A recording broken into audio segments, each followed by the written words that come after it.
Welcome to Sweet Life Beat Life. We hope this video helps. In this video, I will explain how to use the Garmin Forerunner 55 for running. To begin, power on your watch by holding the top left button for a few seconds. You will then navigate through the initial setup prompts, where you can select your preferred language, units of measurement, and input your personal data like age and weight.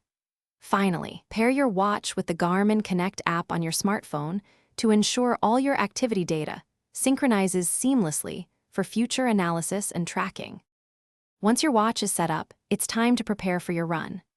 Access the activity menu by pressing the top right button. From there, select Run and customize your data screens to display the metrics most important to you, such as current pace, total distance, and heart rate.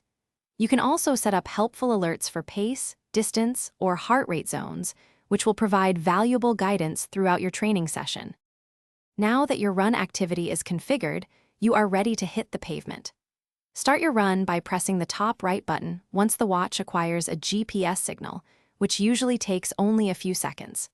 During your run, continuously monitor your real-time metrics on the customizable data screens. If you are doing intervals or want to mark specific segments, simply press the bottom right button to record a lap. After completing your run, it is crucial to save your data. End your activity by pressing the top right button again and selecting Save from the options.